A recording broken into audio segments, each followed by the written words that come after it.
Hi loves! Samahan niyo ako dito sa aking luxury hotel experience dito sa Okada, Manila. First time ko nga dito kaya naman sobrang na-amaze ako sa sobrang laki at ganda ng hotel na to. Minsan lang naman mag-feeling yayamanin si Cordapia kaya pagbigyan nyo na. Sa labas pa nga lang ng hotel ay talaga namang mapapawaw ka sa laki at ganda nito. At alam kong magtatanong kayo kung sinong kasama ko. Syempre walang iba kundi ang aking palalabs. Oh, hindi nyo alam na may love life si Cordapia, no? At syempre kasama ko rin ang aking baby loves. At pumasok na nga pala kami dito sa hotel para mag-check-in. Pagpasok pa nga lang namin ng entrance ay talaga namang napakasyala. Yung amoy, sobrang bango at sosyal. Yung mga interior designs at mga chandelier ay talaga namang pangyayamanin. So, we're checking in with my baby. And finally, heto na nga at nakapag-check-in na kami. Kailangan nga daw mag-withdraw nitong aking palalabs. Buti na lang talaga meron ding available na ATM dito sa Okada. Ang syala talaga dito mga loves. Para ka na rin ngang nasa mall. Kasi nandito na lahat ng mamahaling brands na paborito mo. At ang pagkakaalam ko nga ay libreng pumasok dito sa Okada kahit hindi ka mag-check-in. Pwede ka ditong mag-ikot-ikot, mag-picture-picture, mag-shopping at syempre kumain.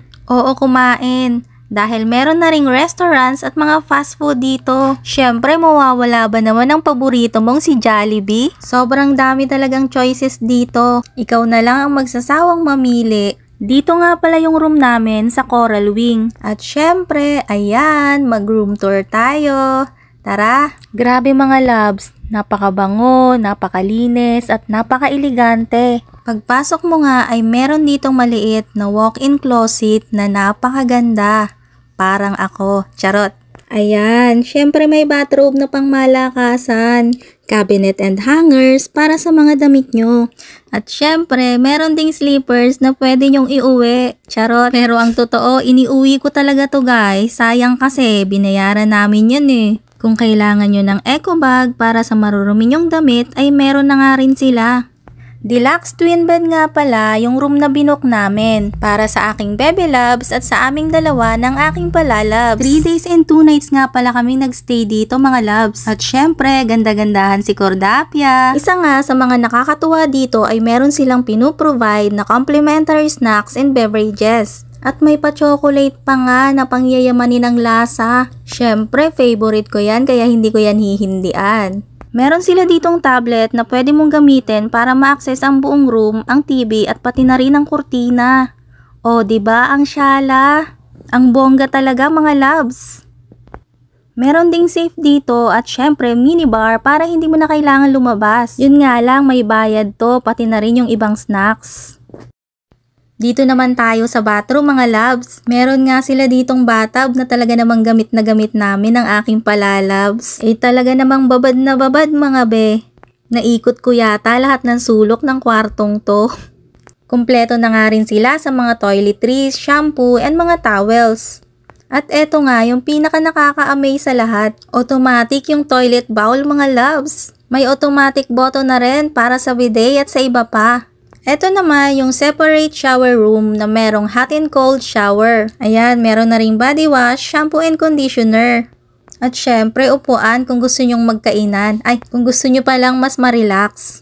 Para nga pala sa mga avid followers ko dyan na malungkot dahil nalaman nyo na meron palang jowawa si Cordapia. Alam kong hindi nyo ako iiwan kung tunay kayong sumusuporta. Alam ko rin na hindi lahat makakaintindi. Pero okay lang. Ang importante, masaya ang puso ni Cordapia. Anyway, balik tayo dito sa Okada mga loves. Kulang nga ang isang araw nyo kung gusto nyong magstay dito. Marami kayong pwedeng gawin para mag-enjoy.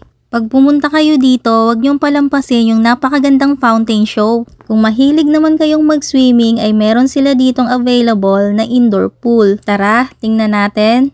Basta naka-check-in kayo ay free access na nga kayo sa swimming pool nila. Napaka-relaxing at napakaganda ng view dito. Malaki at malawak ang swimming pool area. May kids pool at adult pool. Gahol na nga kami sa oras kasi kailangan na naming mag-check out. Pero itong anak ko gustong gusto pang mag-swimming. Sabi ko sa susunod na lang dahil sigurado namang babalik kami dito. Meron din pala sila ditong bar at mga wooden deck kung saan pwede kang mag-relax. So far, isa to sa mga the best na hotel na napuntahan ko dito sa Manila.